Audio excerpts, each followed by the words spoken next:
உமக்கு மேல் ஒருவரும் இல்லையே, எல்லோருக்கும் மேலாக உயர்ந்தவர். உமக்கு மேல் ஒருவரும் இல்லையே. அல்லேலூயா, அல்லேலூயா, அல்லேலூயா, ஆமென். அல்லேலூயா, அல்லேலூயா, அல்லேலூயா, ஆமென். ஒருவரால் சிருஷ்டிக்கப்படாமலே தாமாக என்றென்றும் இருப்பவர். ஒருவரால் சிருஷ்டிக்கப்படாமலே தாமாக என்றென்றும் இருப்பவர்.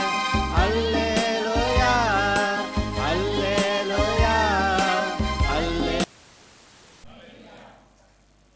ஒரு பாட்டு பாடலாமா? எங்க எல்லாரும் சேர்ந்து பாடலாம். இயேசு வந்த வீட்டிலே சந்தோஷமே, இயேசு வந்த வீட்டிலே சந்தோஷமே, இயேசு வந்த வீட்டிலே சந்தோஷமே, சந்தோஷம் எப்போதும், சந்தோஷம் எப்போதும். இயேசு வந்த வீட்டிலே சண்டை இல்லையே, இயேசு வந்த வீட்டிலே சண்டை இல்லையே, இயேசு வந்த வீட்டிலே சண்டை இல்லையே, சண்டை இல்லையே, சண்டை இல்லையே. இயேசு வந்த வீட்டிலே சமாதானமே, இயேசு வந்த வீட்டிலே சமாதானமே, இயேசு வந்த வீட்டிலே சமாதானமே, சமாதானம் எப்போதும், சமாதானம் எப்போதும். இயேசு வந்த வீட்டிலே வியாதி இல்லையே, இயேசு வந்த வீட்டிலே வியாதி இல்லையே, இயேசு வந்த வீட்டிலே வியாதி இல்லையே, வியாதி இல்லையே, வியாதி இல்லையே. இயேசு வந்த வீட்டிலே கடன் இல்லையே, இயேசு வந்த வீட்டிலே கடன் இல்லையே, இயேசு வந்த வீட்டிலே கடன் இல்லையே, கடனே இல்லையே,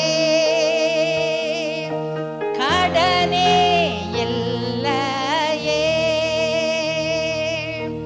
இயேசு வந்த வீட்டிலே குடி இல்லையே, இயேசு வந்த வீட்டிலே குடி இல்லையே, இயேசு வந்த வீட்டிலே குடி இல்லையே, குடியே இல்லையே, குடியே இல்லையே. இயேசு வந்த வீட்டிலே சிகரெட் இல்லையே, இயேசு வந்த வீட்டிலே சிகரெட் இல்லையே, இயேசு வந்த வீட்டிலே சிகரெட் இல்லையே, சிகரெட் இல்லையே, சிகரெட் இல்லையே.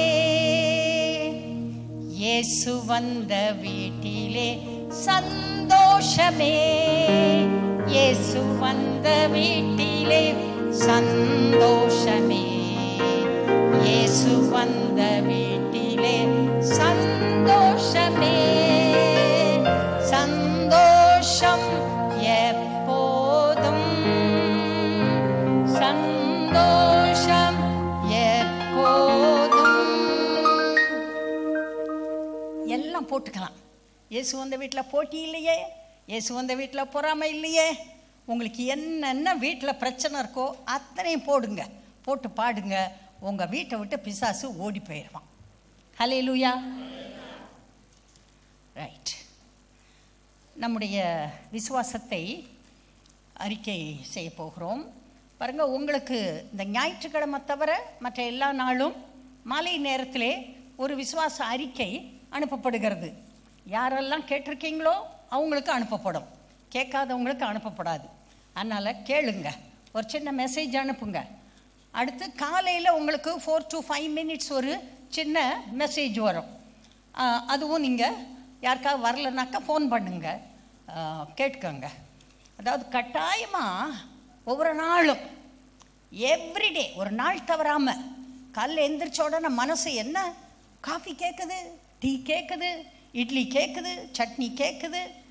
ஒவ்வொரு நாளும் பாருங்கள் நமக்கு சாப்பாடு தேவையாக இருக்குது. அதே போல் தாங்க ஆவி நமக்குள்ளே இருக்குது. அந்த ஆவிக்கு ஒரு சாப்பாடு வேணும். அந்த ஆவி மனிதன் பட்னியாக இருக்கக்கூடாது. அவனுக்கு வேண்டிய உணவு கர்த்தருடைய வார்த்தை தான். அந்த உள்ளான மனிதன் பலப்பட வேண்டும். உங்களுக்கு எந்தெந்த விதத்துலலாம் வார்த்தையை கொடுக்க முடியுமோ அதெல்லாம் நாங்கள் முயற்சி எடுக்கிறோம். ஸோ கேட்டுக்கங்க. யாருக்கு வரலையோ ஃபோன் பண்ணுங்கள், உங்களுக்கு நம்பர், உங்களுக்கு அந்த மெசேஜ் அனுப்பி விடுறோம். ரைட். நம்முடைய விசுவாசத்தை அறிக்கை செய்யலாம். இயேசு கிறிஸ்துவை பற்றி நான் கேள்விப்பட்டேன். ஒரு பைபிளை வாங்கி படித்தேன். அற்புத விதமாக கர்த்தர் என்னோடு பேசினார். நான் ஒரு பாவி என்பதை அறிந்து கொண்டேன். நான் மனம் திரும்ப வேண்டும் என்பது எனக்கு புரிந்தது. ஆகவே இயேசு கிறிஸ்துவை என்னுடைய இரட்சகராகவும் ஆண்டவராகவும் மீட்பராகவும் நானாக மனமுவந்து ஏற்றுக்கொண்டேன். அவர் என்னை மன்னித்தார். இரத்தாம்பரம் போல சிவப்பாயிருந்த என்னுடைய எல்லா பாவங்களையும் கர்த்தர் மன்னித்தார். என்னை அவருடைய சொந்த பிள்ளையாக ஏற்றுக்கொண்டார். உலகம் தராத சமாதானத்தை, அதாவது அவருடைய சமாதானத்தை அவர் எனக்கு கொடுத்தார். அவர் எனக்கு புதிய இருதயத்தை கொடுத்தார். நான் மறுபடியும் பிறந்தேன். நான் தேவ பிள்ளையாக இப்போது வாழ்ந்து கொண்டிருக்கிறேன். மன நிம்மதியையும் புதிய நம்பிக்கையையும் அவர் ஒவ்வொரு நாளும் எனக்கு கொடுத்து கொண்டே இருக்கிறார். பைபிளை வாசிக்க வாசிக்க, பிரசங்கங்களை கேட்க கேட்க எனக்குள்ளே தெளிவு பிறந்து கொண்டே இருக்கிறது. இயேசு மட்டுமே பாவ பரிகாரம் செய்தவர் என்று நான் அறிந்து கொண்டேன். நான் வேறு ஒரு பரிகாரியை, எந்த ஒரு பரிகாரத்தையும் தேடி அலைய வேண்டிய அவசியம் இல்லை. எனக்கு பதிலாக எல்லா பரிகாரத்தையும் அவர் செய்து முடித்து விட்டார். அவரே மெய்யான உலக இரட்சகர். வேதம் அப்படி சொல்லுகிறது. அதை நான் விசுவாசிக்கிறேன். சர்வத்துக்கும் அவரே ஆண்டவர் என்றும், அவரே சிருஷ்டி கர்த்தா என்றும், அவரது இரத்தம் மட்டுமே மனிதரை சுத்திகரிக்கும் என்றும், அவரே மனிதனை நீதிமான் ஆக்குகிறவர் என்றும், அவரே மனிதரை நரகத்திலிருந்து காப்பவர் என்றும், என்னுடைய பாவங்களையும் தன்மேல் போட்டுக்கொண்டார் என்றும், எனக்கு பதிலாக அவர் அடிக்கப்பட்டார் என்றும், நான் ரத்தம் சிந்துவதற்கு பதிலாக அவர் ரத்தம் சிந்தினார் என்றும், அவர் எனக்காக சிலுவையில் மரித்தார் என்றும் நான் தெளிவாக அறிந்து கொண்டேன். அநியாயமாக அவர் அடிக்கப்பட்டார். ஆகவே பிதாவாகிய தேவன் 3ஆம் நாள் அவரை உயிரோடு எழுப்பினார். அது மட்டுமல்ல, பிதாவாகிய தேவன் இயேசுவின் மேலே எவ்வளவு அன்பு வைத்திருக்கிறாரோ அதே அளவு அன்பு என் மேலும் வைத்திருக்கிறார். இப்போது இயேசு கிறிஸ்து பிதாவின் வலது பார்சத்தில் உட்கார்ந்து எனக்காக அவரிடம் பரிந்து பேசிக் கொண்டிருக்கிறார். எனக்காக இயேசு கிறிஸ்து ரெக்கமெண்ட் பண்ணி கொண்டிருக்கிறார். எல்லா ரெக்கமெண்டேஷனும் இயேசு கிறிஸ்துவின் மூலமாய் பிதாவிடம் போகிறது. இயேசு கிறிஸ்துவை ஏற்றுக்கொண்டது முதல் பரிசுத்த ஆவியானவர் எனக்குள் வந்து வாசம் பண்ணுகிறார். பைபிள் அப்படி சொல்லுகிறது, அதை நான் விசுவாசிக்கிறேன். பரிசுத்த ஆவியானவர் எனக்குள்ளே என் உணர்வின் மூலம் தினமும் பேசுகிறார். அவர் உணர்வை கொடுக்கிறார். அவர் என்னோடு பேசுவது எனக்கு புரிகிறது. நான் கொஞ்ச நேரம் அமைதலாக உட்கார்ந்து தியானம் பண்ணினால் போதும், அவர் என்னோடு பேசுவார். எது சரி, எது தவறு, எதை செய்ய வேண்டும், எதை செய்யக்கூடாது, எல்லாவற்றையும் பரிசுத்த ஆவியானவர் எனக்கு உணர்த்துகிறார். என்னுடைய பழைய பாவங்களுக்காக நான் அழவோ துக்கப்படவோ அவசியம் இல்லை என்று நான் அறிந்திருக்கிறேன். அதையெல்லாம் இயேசு கிறிஸ்து நரகத்திலே கொண்டு போய் போட்டுவிட்டார். திரும்பவும் நான் அதை தோண்டி எடுக்கக்கூடாது, அது அவசியமில்லை. பிதா எல்லாவற்றையும் தம்முடைய முதுகுக்கு பின்னால் எறிந்து போட்டார், சமுத்திரத்தின் ஆழத்தில் போட்டார். எனவே நான் பாவியே இல்லை, நான் பரிசுத்தவான், நான் நீதிமான், நான் தேவனுடைய பிள்ளை. அவர் மீண்டும் மீண்டும் என் பாவங்களை நினைக்க மாட்டார். ஏனென்றால் அவர்தான் என்னை பரிசுத்தவான் ஆக்கி இருக்கிறார். ஆனால் ஒன்று, நான் புதிதாக பாவம் செய்யக்கூடாது, மூடத்தனமாக நடக்கக்கூடாது. மூடனுடைய முதுகுக்கு ஏற்றது பிரம்பு. நான் மூடத்தனமாக நடக்க மாட்டேன், பாவ வழிக்கு போக மாட்டேன், பாவ நண்பர்களை வைத்துக் கொள்ள மாட்டேன். நான் கர்த்தருடைய பிள்ளை. அனுதினமும் என்னை ஆராய்ந்து எனக்குள் ஒருவேளை தவறுகள் இருந்தால் மன்னிப்பு கேட்டு என்னை இயேசுவின் இரத்தத்தால் ஒருமுறை கழுவி என்னை சுத்திகரித்து நான் பார்த்து கொள்ளுவேன். என் ஆத்மாவை காத்து கொள்ளுவேன், என்னை பரிசுத்தமாக காத்து கொள்ளுவேன். புதிதாக பாவ அக்கவுண்ட் வைக்க மாட்டேன், பரிசுத்தமாய் வாழ்வேன். பொய், புரணி, கெட்ட வார்த்தை, ஏமாற்றுதல், பெருமை, மைமாலம், கோள் சொல்லுதல், கீழ்ப்படியாமை, வஞ்சகம், திருடு, கோபம், பொறாமை, சிற்றின்பங்கள் போன்ற மாம்சீக காரியங்களுக்கு என்னை விலக்கி காத்துக்கொள்ளுவேன். என்னை விலக்கி காத்துக்கொள்ளுவேன். அன்பு, சந்தோஷம், சமாதானம், நீடிய பொறுமை, தயவு, நற்குணம், விசுவாசம், சாந்தம், இச்சையடக்கம், இது போன்ற ஆவியின் கனிக்கு எனக்குள்ளே இடம் கொடுப்பேன். என்னுடைய பேச்சும், என்னுடைய சிந்தையும், என்னுடைய வேலைகளும், என்னுடைய கொடுக்கல் வாங்கலும், என்னுடைய உறவுகளும், என்னுடைய செய்கைகளும் எப்போதும் கர்த்தருக்கு பிரியமாக இருக்கிறதா என்பதிலே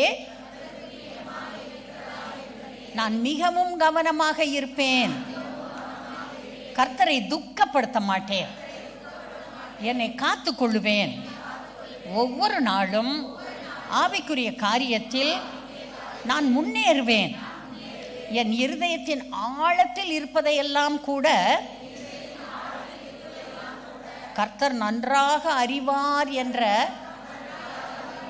உண்மையை மறக்க மாட்டேன்.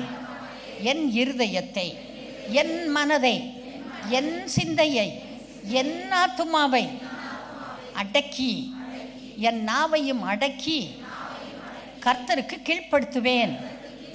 கெட்ட நண்பர்கள், கெட்ட உறவினர்கள், துன்மார்க்க அயலார் இவர்கள் எல்லோரையும் சற்று தூரத்தில் வைப்பேன். அவர்களோடு ஐக்கியம் வைக்க மாட்டேன். ஏனென்றால் நான் கர்த்தருடைய பிள்ளை.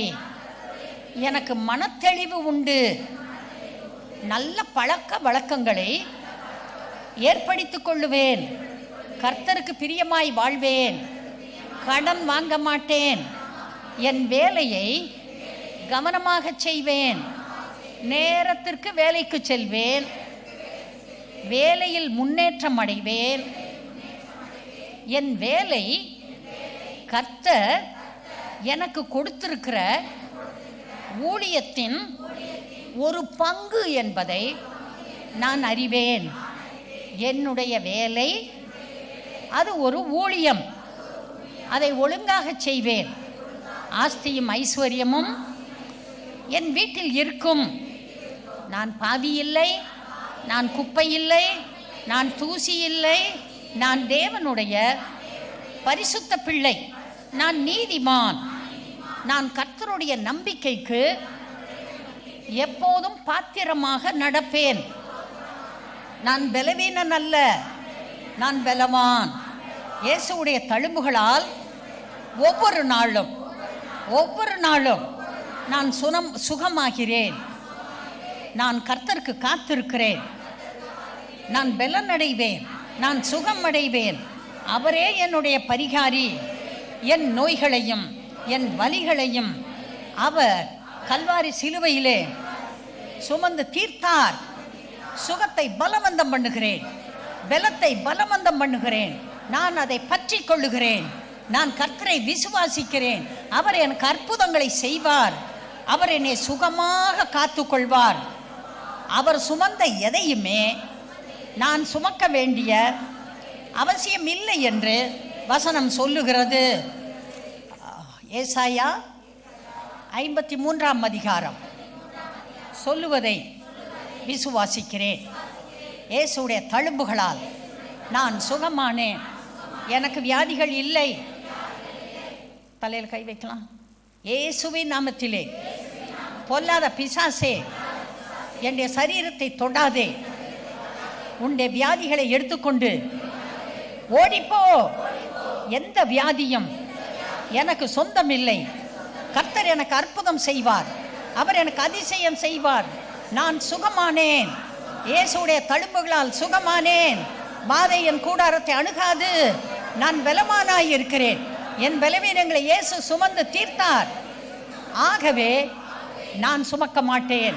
நான் பலவான். ஆண்டவரே, நீர் என்னை ஒவ்வொரு நாளும் குணமாக்கிக் கொண்டே இருக்கிறீர். உமக்கு நன்றி. என்னுடைய வியாதியை காட்டிலும் நீர் பெரியவர். ஆண்டவரே, உமக்கு நன்றி. Okay, God bless you.